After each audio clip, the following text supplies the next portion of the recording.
Doctor good morning. Morning. ഇതേതാ വണ്ടി വരുന്നത്? ജയന്റ് TCR അല്ലേ?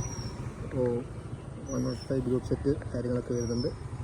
ഹൈഡ്രോളിക് അല്ല ബ്രേക്ക് വരുന്നത്? അല്ല, ഡിസ്ക് ഹൈഡ്രോളിക് അല്ലേ? ഓക്കെ, ഹൈഡ്രോളിക് ആണ്. ഡിസ്കിൽ 105 തന്നെ ഡിസ്ക് ഹൈഡ്രോളിക് ആണ് വരുന്നത്. ട്യൂബ്ലെസ് ടയർ ആണ് ഇട്ടിരിക്കുന്നത്. ട്യൂബ്ലെസ് ടയർ അല്ലേ? എങ്ങനെയുണ്ട് ഡോക്ടർ വണ്ടി? അടിപൊളി വണ്ടിയാണ്. അതെല്ലേ? ഞാൻ ഇതുവരെ ഉപയോഗിച്ചിട്ടുള്ളതിലേക്കും എനിക്ക് ഏറ്റവും ഇഷ്ടപ്പെട്ട വണ്ടിയാണ്. ഓക്കെ. ഇപ്പോൾ എത്രയായി ഓടിക്കുന്നു? ഇപ്പം ജനുവരിയിൽ മേടിച്ചതാണ്. ഓക്കെ. അപ്പം 7 മാസമായിട്ട് ഉണ്ടാവും. 6.5 മാസം. ഏകദേശം അറൗണ്ട് എത്ര കിലോമീറ്റർ ഓടി ഉണ്ടാവും? ഒരു 1000 കിലോമീറ്റർ ഓടിയിട്ടുണ്ടാവും എന്തായാലും. അടിപൊളി. ഗ്രൂപ്പ്സിൻ്റെ സീറ്റൊക്കെ ആണ് കസ്റ്റമർ ചെയ്ത് ഇട്ടാണ്. അപ്പോൾ ഇന്ന് മോർണിംഗ് റൈഡിൽ നമ്മളെ കൂടെ വന്നാണ്. ഓക്കെ.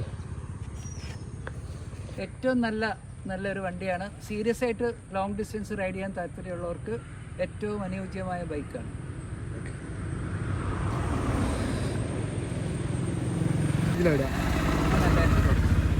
ഞാനിങ്ങനെ എല്ലാവർക്കും റെക്കമെൻഡ് ചെയ്യുന്ന, നല്ല റൈഡേഴ്സിന് റെക്കമെൻഡ് റൈഡിങ് താല്പര്യം